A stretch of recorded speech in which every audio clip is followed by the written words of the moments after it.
Mon père, bonjour. Vous êtes le père Jean-Dominique Fabre, dominicain. Vous êtes un fils de Saint-Dominique qui a écrit sur un autre fils de Saint-Dominique, le père Roger Thomas Calmel, qui est donc mort en 1975 après avoir mené une vie digne des plus beaux rejetons de la chrétienté. Vous vous êtes fait connaître comme contributeur des éditions du Saint-Nom. Vous avez écrit 7 leçons de politique tout récemment, que nous avons présentées récemment aussi dans une vidéo. Vous avez écrit d'Ève à Marie et aussi un livre sur le père de famille aux mêmes éditions. Vous êtes aussi l'auteur d'une lettre à un curieux sur les joies de la philosophie, titre qui est, ma foi, amusant pour de la philosophie, mais vraiment c'est un ouvrage qui vaut vraiment la peine d'être lu. C'est une introduction très simple à la philosophie, en même temps très profonde. Vous nous présentez donc ce magistral ouvrage aux éditions Clovis, le père Roger Thomas Calmel, un fils de Saint-Dominique au XXe siècle. Il s'agit d'une réédition. La première édition a suscité beaucoup d'enthousiasme, tant parmi les personnes qui avaient connu ou qui, disons, se revendiquent des prises de position du père Calmel, que bien au-delà de ces personnes qui ne le connaissaient pas, ne partageaient pas du tout son point de vue. Des racines profondément paysannes, une jeunesse de caillasse, de vignes, de services rendus aux voisins, de chrétienté. Et à mon avis, c'est peut-être un apport majeur de cet ouvrage, c'est cet enracinement. Ceux qui veulent se lancer dans la politique, qui commencent par remuer la terre, j'allais dire. De fait, le père Calmel, vous faites bien de le souligner, est fils d'un agriculteur du Lot-et-Garonne, dont il avait gardé l'accent très prononcé, et il en était fier, et qui est né, et on peut dire que c'est un rejeton de la chrétienté.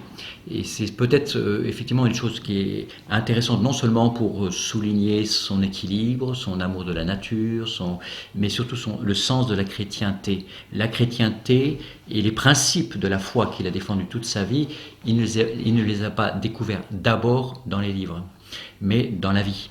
Et la vie de ses parents, son père en particulier, qui a souffert la guerre pendant 4 ans, et qui a été malade, et qui a été blessé, et qui a après vécu dans une extrême pauvreté.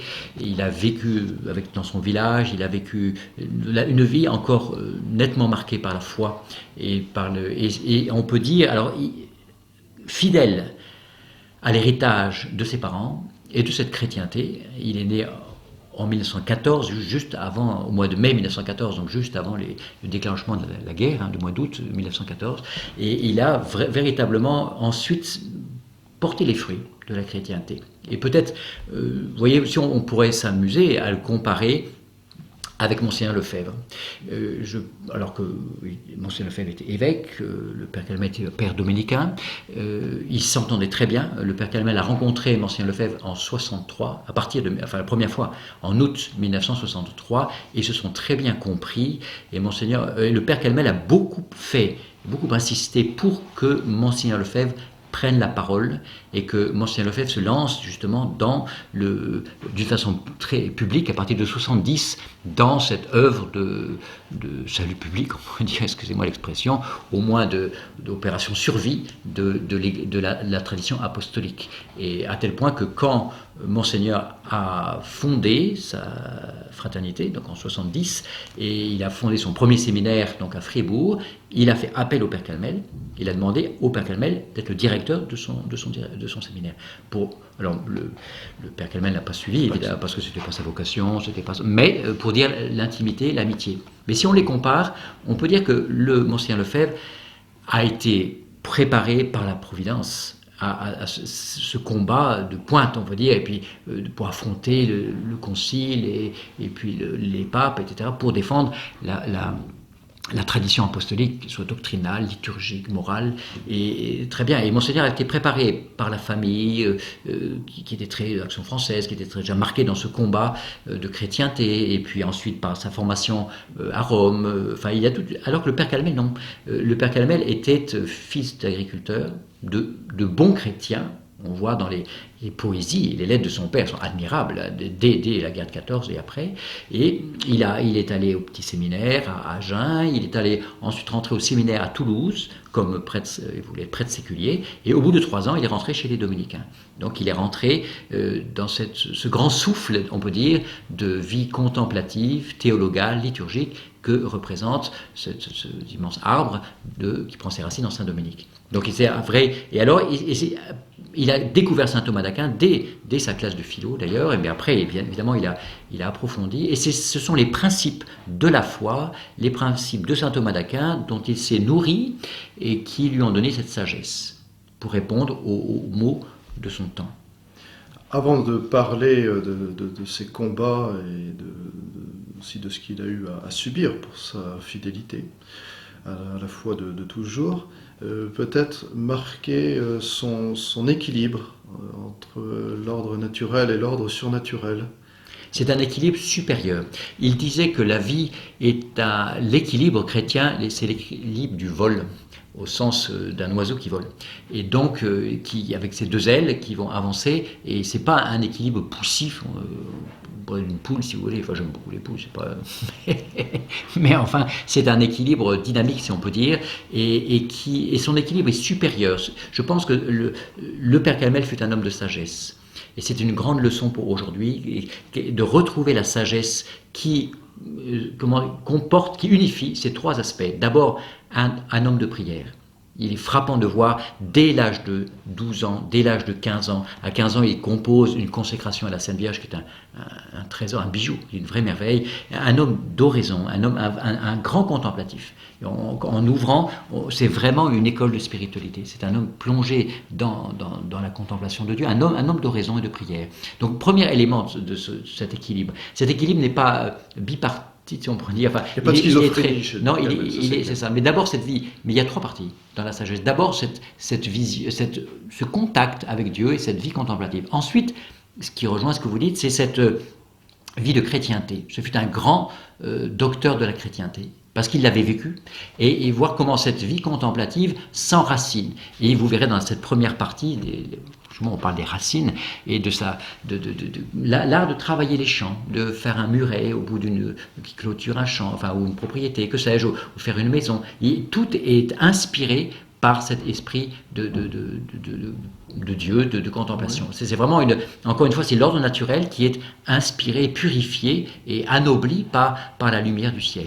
C'est ce 2e aspect. Et le 3e aspect, c'est le combat contre les erreurs.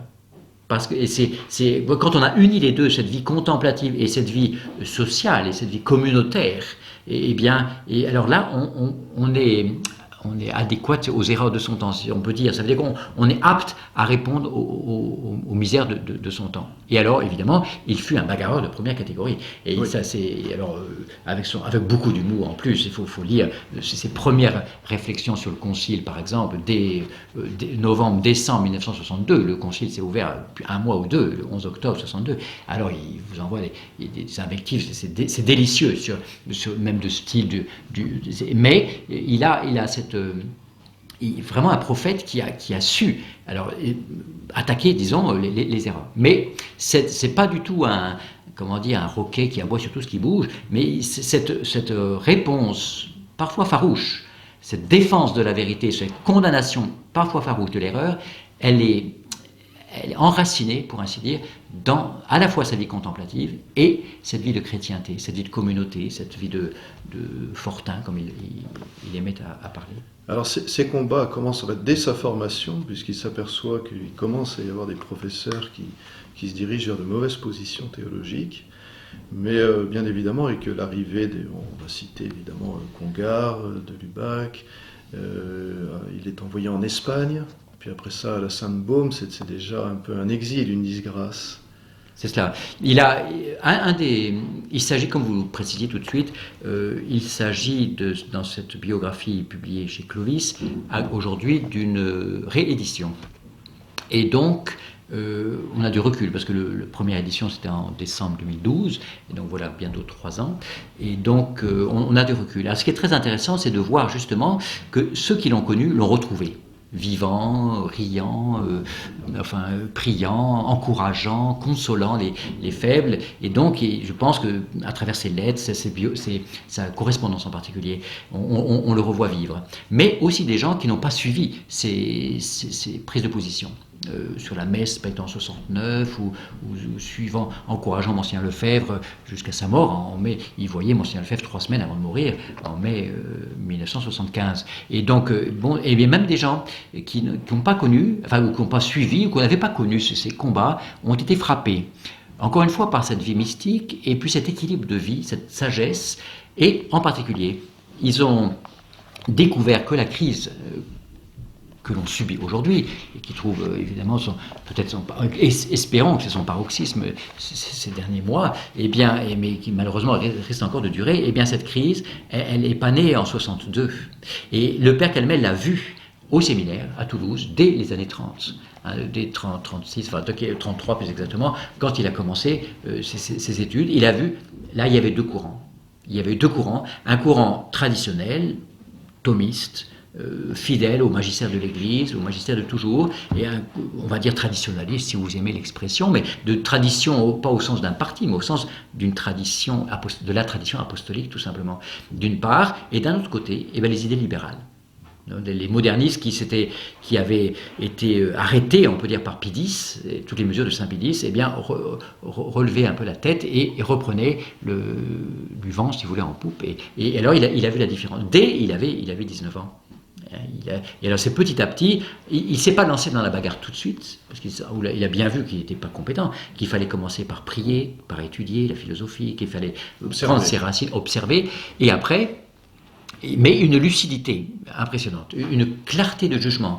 Une personne qu'il a très bien connue m'a dit, le père Calmel, c'était ce qui m'a le plus frappé, c'est cette justesse du jugement, dès les années 40. Il a été ordonné en 41, alors déjà au séminaire, mais après 41, son premier livre qui vient d'être édité, là, il y a une lucidité sur les combats actuels, sur ce courant, cette invasion, cette occupation moderniste dans l'Église.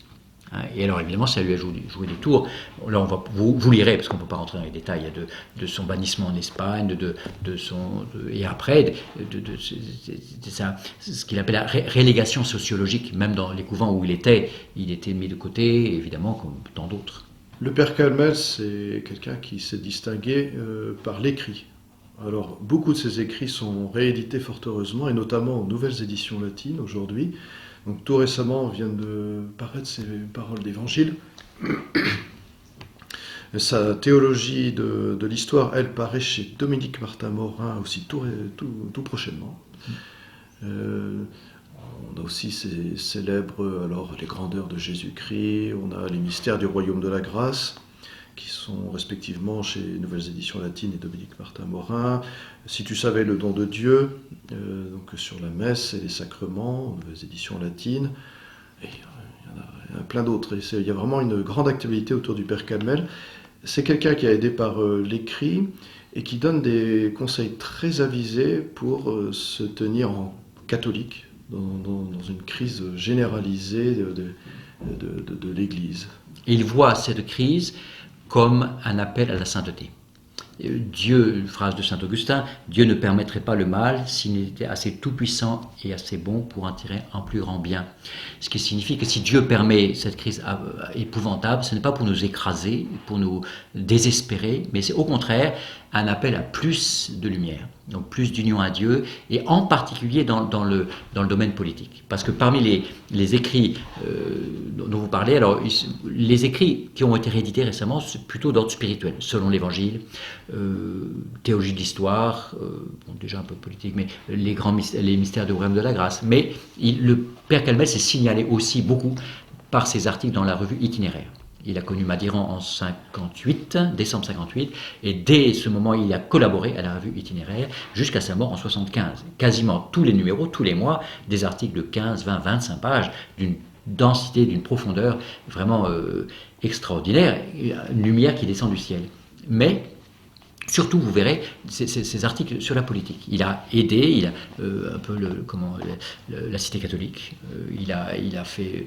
On a ici un sermon à Réunion, à ici les Moulineaux, avant que ce soit les congrès de Lausanne. Vous voyez, il a beaucoup écrit sur la chrétienté, sur ce domaine de la politique. Et il disait aux gens qui se consacrent à l'œuvre politique, il disait que d'une part, le combat politique, mais évidemment chacun selon sa grâce, chacun selon son état de vie, et bien entendu, et sa réalité politique, peut-on dire, et bien que c'est le lieu privilégié du combat de l'Église contre le démon. Et donc il poussait beaucoup les gens à l'étude de la politique et autant que faire se peut, que la Providence le permet, à des actions qui soient réellement politiques. Mais ce faisant, il dit attention, puisque la politique est dans les mains de la révolution et en définitive du démon, eh bien quand vous faites de la politique, vous faites un exorcisme. Et donc plus vous touchez à la politique, plus vous devez être proche de Dieu et de la Sainte Vierge, parce que vous allez avoir affaire à des ennemis qui sont farouches. Mais cette dimension politique est très présente chez lui, en particulier dans ses articles d'itinéraire. C'est ce qui fait l'équilibre qu'on citait plus haut. C'est en effet un pied dans la politique, un pied dans la contemplation, un pied dans la politique, et c'est une marche sur deux pieds. Et ce qui donne C'est comme ça que ça marche d'ailleurs. Et ça donne à l'ouvrage, je pense, précisément une porte d'espérance. Beaucoup de gens qui l'ont lu depuis 2 ans, 3 ans, eh bien, rendent ce témoignage ou font cette réflexion que ça redonne un souffle et vraiment une espérance. Oui, un lecteur de cet ouvrage en effet dit ça il y a quelques jours.